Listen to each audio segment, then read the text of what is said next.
कर्पूरगौरं करुणावतारं संसारसारं भुजगेन्द्रहारं सदा वसन्तं हृदयारविन्दे भवं भवानी सहितं नमामि। कथा प्रारंभ होता है, सुनो वीर हनुमान। आसनान विराजियो पवन पुत्र बलवान, सियावर रामचंद्र पद जय शरणम शंकर हरिओम जय जय सिया राम। मंगल भावना मंगल हारी, उमा सहित जय जपत पुरारी। जय सिया राम जय जय सिया राम, जय सिया राम जय जय हनुमान।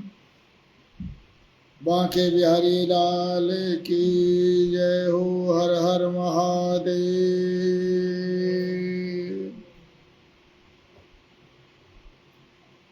सनत कुमार जी कहते हैं,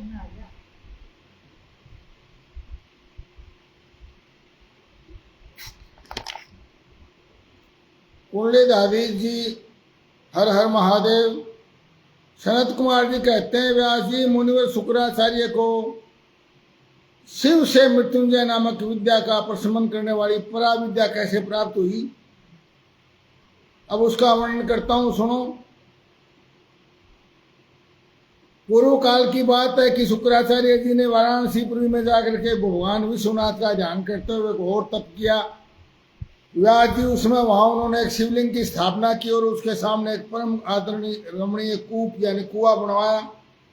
फिर उसने उस देवेश्वर को 1,00,000 बार द्रोण भर पंचामृत से तथा बहुत से सुगंधित द्रव्यों से स्नान करवाया। द्रोण क्या होता है, जिसको हम पहले वो ब्याह शादी में वो सागर, उसको द्रोण बोलते हैं। जग कह लो, लोटा कह लो। और सुगंधित उपटन का अनुलेप किया। फिर चंदन, यक्ष कर्दम, कपूर आदि का एक बनता है। और सारे आम के पत्ते सब जितने भी होते हैं उस पर चढ़ा करके शिवलिंग के सामने नाचते हुए शिव सहस्त्र नाम और अन्य अन्य स्तोत्रों का गान करते हुए भगवान शंकर को प्रसन्न करने का प्रार्थना की। इस प्रकार 5,000 वर्षों तक नाना प्रकार से शंकर जी का पूजन किया शुक्राचार्य जी ने। और उसके बाद थोड़ा सा वर देने के लिए भी महादेव तैयार नहीं हुए अभी। इस प्रकार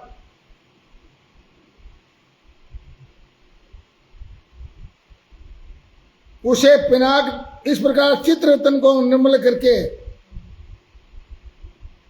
और इस बार उन्होंने घोर नियम का आश्रय लिया। भगवान प्रकटने में हमारे बड़े भाई साहब मनोहर लाल शर्मा जी हर हर महादेव, सोनू राज जी हर हर महादेव,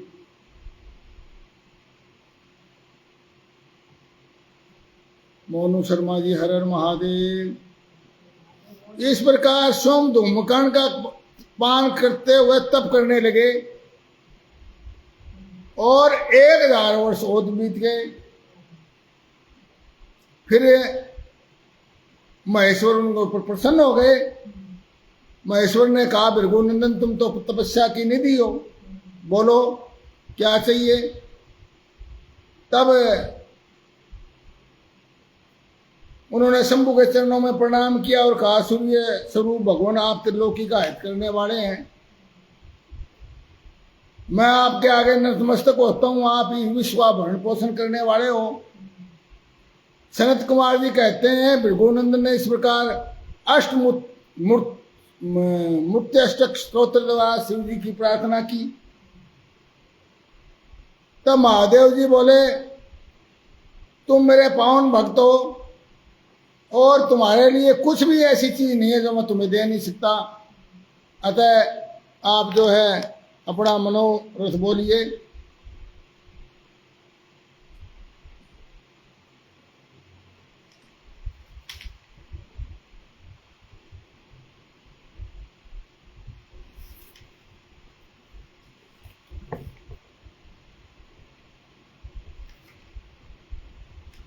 तो शुक्राचार्य जी ने कहा, भगवान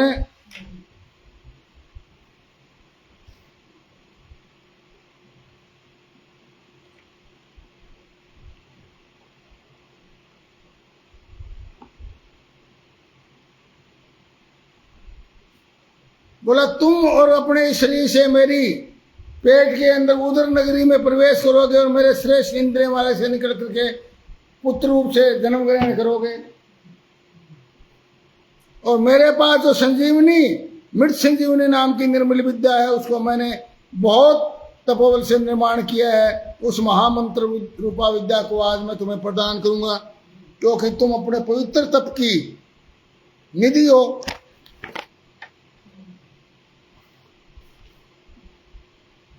अतः तुमने उस विद्या को धारण करने की योग्यता विद्यमान है।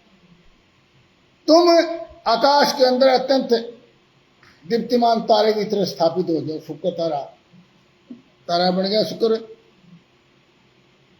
और तुम्हारा तेज सूर्य और अग्नि के तेज का भी अतिक्रमण कर जाएगा। सूर्य और अग्नि से भी ज्यादा तेज होगा तुम्हारा। और ग्रहों के अंदर प्रधान माने जाओगे। जो स्त्री और पुरुष तुम्हारे सम्मुख रहने पर यात्रा करेंगे, तारा सामने रखे शुक्र को, उसका सारा कार्य तुम्हारी दृष्टि पड़ने से नष्ट हो जाएगा। तो सामने शुक्र और तारा हो तो यात्रा नहीं करनी चाहिए, नहीं तो उसका नष्ट हो जाता है। और बोला हे सुवर्त, हाँ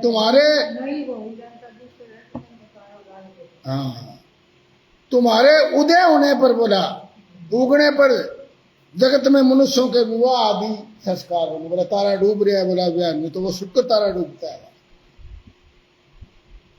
और सभी नंदा प्रतिपदा षष्ठी और एकादशी तिथियां तुम्हारे संयोग से शुभ हो जाएंगी। और तुम्हारे भक्त वीर्य संपन्न बहुत सी संतान वाले होंगे। और तुम्हारे द्वारा ये स्थापित शिवलिंग भी शुक्रेश के नाम से विख्यात होगा। क्या कह रहे थे आप?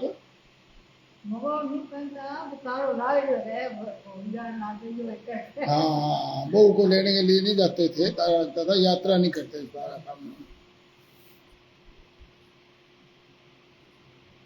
तो जो लोग इस लिंग की अर्चना करेंगे उन्हें सिद्धि प्राप्त हो जाएगी शुक्रेश शिवलिंग की।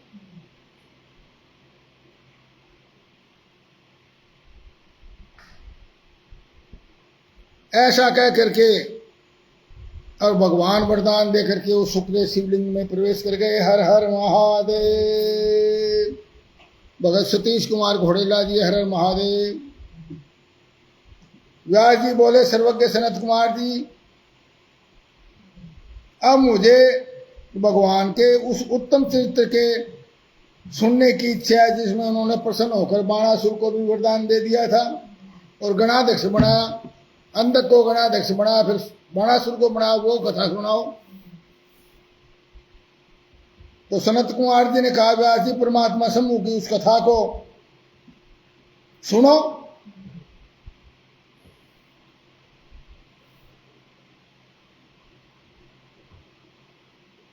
व्यास जी दक्ष प्रजापति की 13 कन्याएं कश्यप मुनि की पत्नियां थी। 13 कन्याएं कश्यप मुनि को ब्याही थी। मदनलाल वशिष्ठ जी हर हर महादेव। और वे सबकी सब पतिव्रता और सुशीला थी। उनमें दिति सबसे बड़ी थी। दिति से क्या हुए?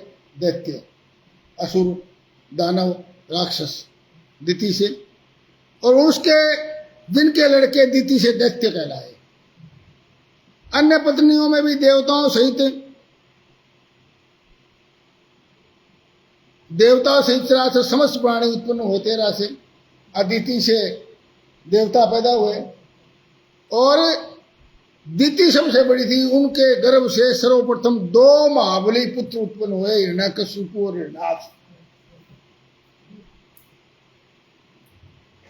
हिरण्यकशिपु बड़ा था, हिरण्याक्ष छोटा था। हिरण्यकशिपु के 4 पुत्र हुए, हराद, अनुराद, संरहाद और प्रहलाद। जिसमें प्रहलाद जितेंद्रिय और महान विष्णु भक्त हुए और उनका नाश करने के लिए कोई भी देवता न दैत्य समर्थ नहीं हो सका। और प्रहलाद का पुत्र हुआ विरोचन, वो भी बहुत बड़ा दानी था। और विरोचन ने विप्र रूप से याचना करने वाले इंद्र को अपना सिर ही दे डाला। और उसका पुत्र है बलि। बलि भी महादानी और शिव भक्त था। उसने वामनधारी भगवान विष्णु को सारी पृथ्वी दान कर दी। और बलि का और पुत्र हुआ बाणासुर। बलि का भी यानी प्रहलाद का पोता, प्रहलाद का विरोचन परपोता, और विरोचन का हुआ बलि, बलि का हुआ बाणासुर। वो बहुत बड़ा शिव भक्त, उद्धार और सहस्रों दान करने वाला था।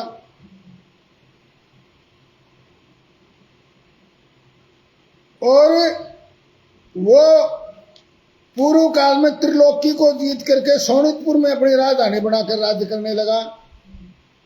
वहां देवगण शंकर की कृपा से उस शिव भक्त बाणासुर के किंकर के समान हो गए थे। सारे देवगण भी उसके नौकर बन गए। उसके राज्य में देवताओं के अतिरिक्त और भी कोई प्रजा दुखी नहीं थी। प्रजा तो सारी सुखी थी, देवता दुखी क्यों नौकर बना दिए, गुलाम बनाकर। और शत्रु धर्म का बर्ताव करने वाले देवता शत्रुता वशी कष्ट झेल रहे थे। और उसके 1000 भुजाएं थी। वह महासुर अपनी 1000 भुजाओं से ताली बजाते हुए जब तांडव नृत्य करके महेश्वर को, शिव को प्रसन्न करने की चेष्टा करने लगा नाच कर, उसके नृत्य से भक्त वत्सल शंकर संतुष्ट हो गए और उन्होंने बलि नंदन महासुर को, बाणासुर को वरदान देने की सोची। तो बड़ी जल्दी प्रसन्न होकर के मिनट में वरदान तो लुटाते ही हैं भगवान। बाणासुर ने कहा, प्रभु आप मेरे रक्षक हो जाइए और पुत्रों और गणों सहित मेरे नगर के अध्यक्ष बन करके और मेरे पास ही निवास करो। संत कुमार जी कहते हैं, महर्षि वह बलि पुत्र बाण निश्चय शिव की माया के मुंह में पड़ गया था, इसलिए उसने मुक्ति की प्राप्त प्रदान करने वाले द्रोणादेव महेश्वर को पाकर भी ऐसा वर मांगा। तब शंभु ने उसको पुत्र वो वर दे दिया और पुत्रों और गणों के साथ प्रेम पूर्वक वही निवास करने लगे बाणासुर की नगरी सोनितपुर में। एक बार बाणासुर को बड़ा गर्व हो गया। उसने तांडव नृत्य करके शंकर को संतुष्ट किया। तब बाणासुर को यह ज्ञात हो गया कि भगवान शिव प्रसन्न हो गए। तो बोले, हे महादेव, आपकी कृपा से ही मैं इतना बली हुआ हूं। आप मेरा वचन सुनिए। आपने मुझे तो ये 1000 भुजाएं प्रदान कर दी, ये मेरे लिए तो भार हो गया। मैं इन 1000 भुजाओं में करूं क्या? क्योंकि इस त्रिलोकी में मुझे आपके अतिरिक्त अपनी जोड़ी का कोई योद्धा ही नहीं मिलता। मैं खाली पड़ा करूंगा, मैं तो युद्ध करना चाहूँ 1000 भुजाओं के बाद। मेरी जोड़ी का तो है नहीं कोई और आपके सिवाय। और बोला, इन भुजाओं के अंदर खुद उठने लगी। अब तो युद्ध की लालसा से करते हुए मैं सारे संसार में त्रिलोकी में जितने वीर पुरुष थे उनको जाकर ललकारा। सारे भाग खड़े, में से कोई युद्ध करने के लिए तैयार नहीं है।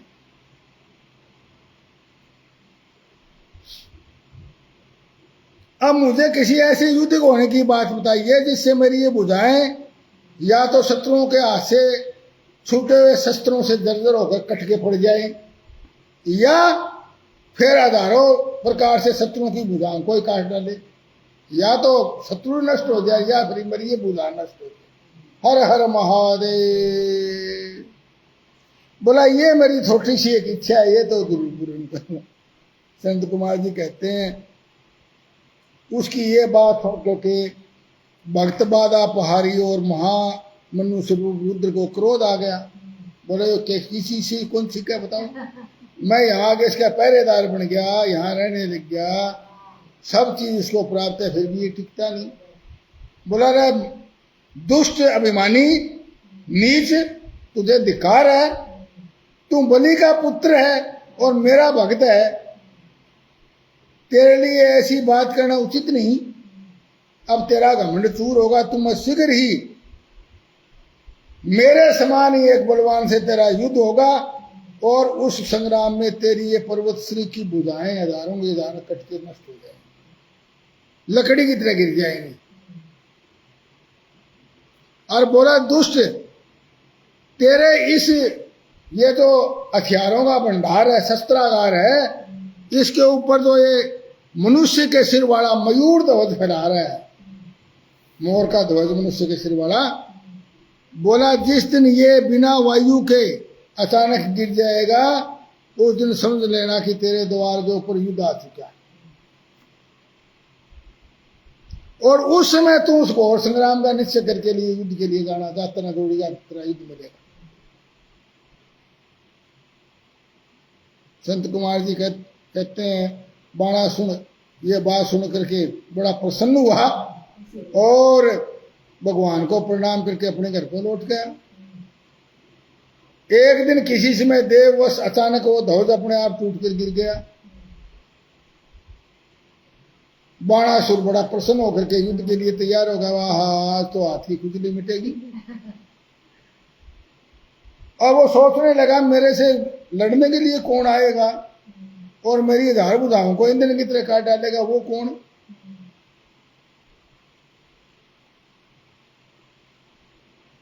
मैं उसको काट डालूंगा, वो मुझे क्या काट डालेगा। भगवान शंकर की प्रेरणा से वो काल आ गया। कैसे बढ़ती भाभी कैसे बीतती देखो। एक दिन बाणासुर की कन्या उषा और वैशाख मास में माधव की पूजा करके और मांगली श्रृंगार से सुजीत होकर रात के समय अपने गुप्त अंतःपुर में सो रही थी। उसी समय वह स्त्री भाव से पीड़ित हो गई, काम भाव से, और देवी पार्वती की शक्ति से उषा को स्वप्न में श्री कृष्ण के पोते अनिरुद्ध का मिलन हुआ। जागने पर वह व्याकुल हो गई और अपनी सखी चित्रलेखा को, उस पुरुष को जो स्वप्न में दिखाई दिया था, उसको लाने के लिए कहा। चित्रलेखा ने कहा देवी मैं उस पुरुष को कैसे ला सकती हूँ, मैं उसको जानती नहीं, स्वप्न में बता, मैं तो देखा ही नहीं, इतने देखा है। परंतु ऐसा करने पर दैत्य कन्या उषा प्रेमांध होकर मरने पर उतारू हो गई। उस सखी ने उसे बताया मुनिश्रेष्ठ कुंभांड की पुत्री चित्रलेखा बड़ी बुद्धिमती थी। उनने कहा कि जिसने तेरा अपहरण किया मैं उसका चित्र बना देती हूँ। तो उसने काफी चित्र बनाए। अंत में जो चित्र देखा तो अनिरुद्ध का चित्र खींच दिया। तब उषा ने कहा सखी रात में मेरे पास जो आया था ये वो ही है। तब चित्रलेखा ज्येष्ठ कृष्णा चतुर्दशी को तीसरे पैर द्वारकापुरी पूछ कर जेठ के महीने में और 14 कृष्ण चतुर्दशी कृष्ण पक्ष की तीसरे पैर द्वारकापुरी पूछ कर क्षण मात्र में ही पलंग पर बैठे अनिरुद्ध को महल में उठा ले। हाँ तो माया थी उसके पास है। और वो दिव्य योगिनी थी। उषा अपने प्रीतम को पाकर के प्रसन्न हो गई। इधर अंतपुर के द्वार की रक्षा करने वाले पहरेदारों को उसकी चेष्टा से अनुमान हो गया कि ये तो कुछ है रोल। और फिर उन्होंने एक कन्या के साथ एक युवक को दुशीलता का आचरण करते हुए देख लिया। तब उन्होंने जाकर सारी बात बाणासुर को बताई। बोला महाराज ऐसा है, छल पूर्वक हम तो इतना पहला था, छल पूर्वक कौन आ गया है, या तो वो इंद्र है। देखिए आप संत कुमार जी कहते हैं मुनिश्रेष्ठ द्वारपालों का वचन सुन करके और कन्या के दूषित होने का कथन सुनकर महाबली दानवराज आश्चर्यचकित हो गया और वहां उसने वर्तमान दिव्य शरीरधारी अनिरुद्ध को देखा। फिर उसे महान आश्चर्य हुआ। फिर उसने उसका बल देखने के लिए 10,000 सैनिकों को भेज करके आज्ञा दी कि इसे मार डाला। सेना ने अनिरुद्ध पर आक्रमण किया, परंतु अनिरुद्ध ने बात ही बात में 10,000 सैनिकों को काल के हवाले कर दिया। फिर सारी सेना आने लगी। तंत्र बाणासुर का वध करने के लिए शक्ति हाथ में ली जो कालाग्नि के समान भयंकर थी। फिर उसी से रथ में बैठते हुए बाणासुर पर प्रहार किया। उसकी गहरी चोट खाकर वीर बाणासुर घोड़ों से तो वहीं से अंतर्धान हो गए। और फिर उन्होंने नागपाश से अनिरुद्ध को बांध लिया। तब वह कुपित होकर और महाबली सूतपुत्र से बोला, सूतपुत्र का घासफूस से ढके हुए इस अगाध कुएं में ढकेलकर इस पापी को मार डाल। अपने सारथी को कहा। यह बात सुनकर के निशाचर कुंभांड ने बाणासुर से कहा, कुंभांड बोला, देव थोड़ा सा विचार तो कीजिए, यह कर्म उचित प्रतीत नहीं होता, क्योंकि इसके मारे जाने पर अपना आत्मा ही आहत हो जाएगा। यह पराक्रम में तो विष्णु के समान दिखाई दे रहा है, और पराक्रमी आदमी को ऐसे डालने से तो तेरी आत्मा खराब हो जाएगी। तू तो युद्ध करने की बात क्या भाई? तो आप पर कुपित होकर चंद्रचूड़ ने अपने उत्तम तेज से इसे बढ़ा दिया है, और ये आपके यहां आकर आपसे डर नहीं रहा। चंद्रकांत जी, हर हर महादेव। ये ऐसा बलि है कि यद्यपि नाग इसको नागफांस में बांध रखे, नाग डस रहे हैं, फिर भी हमें घास फूस के बराबर समझ रहा है।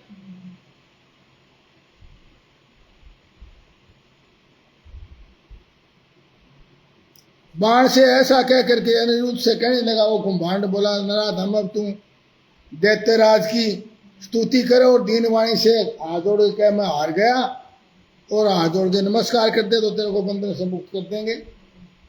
अनिरुद्ध ने कहा, दुराचार्य निशाचर, तुझे क्षत्रिय धर्म का ध्यान नहीं, ज्ञान नहीं।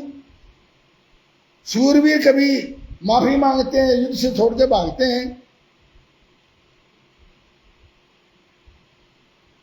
भागने की बजाय तो भूमि पर पड़कर हाथ जोड़े हुए दिन की तरह मरना किसी भी तरह अच्छा नहीं।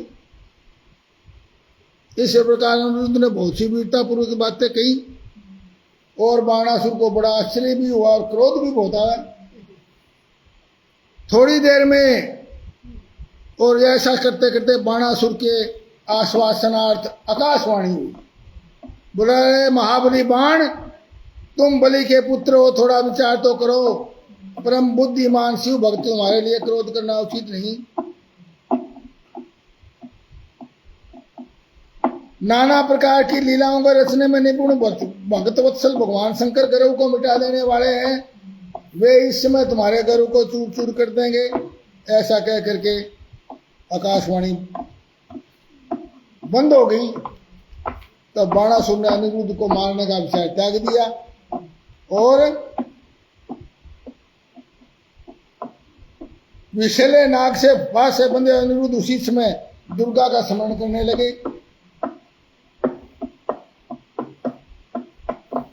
बोला, हे माता, नाग फांस से बंधा हो, मेरी रक्षा कीजिए। मुनीश्वर जब अनिरुद्ध पीछे हुए काले कोयले के समान कृष्ण वर्ण वाली काली को इस प्रकार संतुष्ट किया, तब ज्येष्ठ कृष्णा चतुर्दशी की महारात्रि में वहां प्रकट हुई।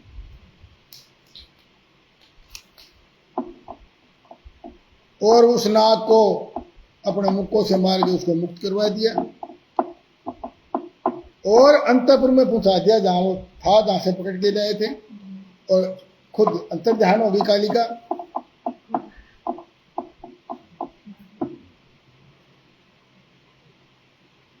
फिर वो उषा के पास चला गया।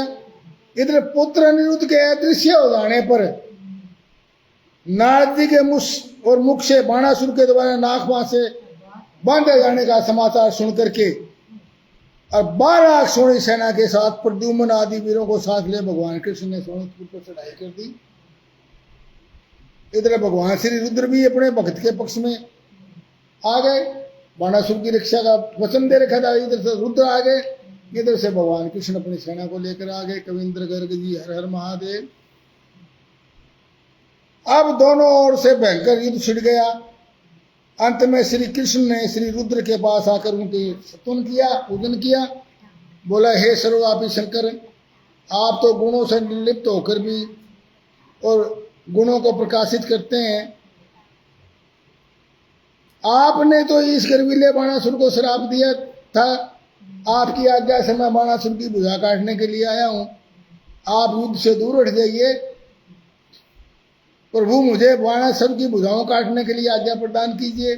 महेश्वर ने कहा, तात आपने ठीक कहा है, मैंने ही दैत्यराज को श्राप दिया है और मेरी आज्ञा से आप बाणासुर काटने के लिए आए, किंतु हे रामानाथ मैं क्या करूं, मैं तो भक्तों का धनु, मैं तो इसको वचन दे चुका। मेरे देखे देखते तो जीवती मक्खी कौन खाएगा मेरे सामने बाप इसकी बुझा नहीं काट सकते। इसलिए मेरी आज्ञा से आप पहले अस्त्र द्वारा मुझे जृंभित कर दीजिए। जृंभरास्त्र क्या होता है, उसके चलाते ही उबासी आने लग जाती है, नींद आ जाती है। और फिर उसके पश्चात आप अपना अभीष्ट कार्य संपन्न कीजिए।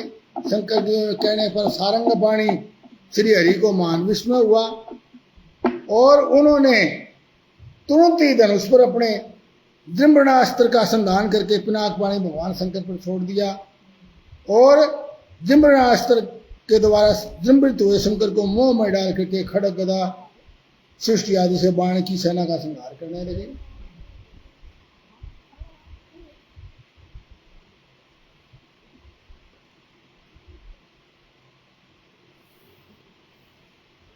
अब वह महाबली पुत्र जो है ना भगवान से युद्ध करने लगा, कृष्ण से। कृष्ण तो शिव रूप थे ही, शिव के अवतार ही है कृष्ण तो। शिव की आज्ञा से उन्हें बल प्राप्त हो चुका था। बाण के साथ युद्ध कर करके वो कुपित हो उठे। तब भगवान ने शंभु के आदेश से सुदर्शन चक्र द्वारा बाणासुर की सारी भुजाओं को काट दिया। अंत में उसकी 4 भुजाएं शेष रहेगी। 1000 में से सारी भुजाएं काट दी, 996 4 भुजाएं।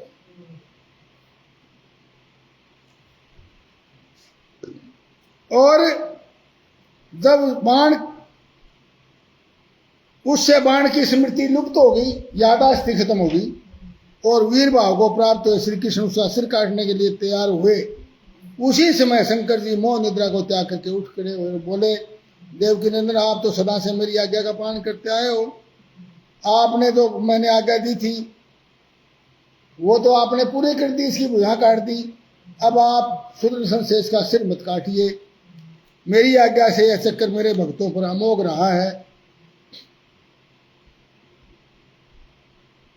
गोविंद मैंने पहले ही आपको युद्ध में हमारी चक्कर और जय प्रदान की थी, इसलिए आप इस युद्ध को अब छोड़ दीजिए। इसका गर्व खत्म हो गया, इसकी यादाश्त खत्म हो गई, सब कुछ गया।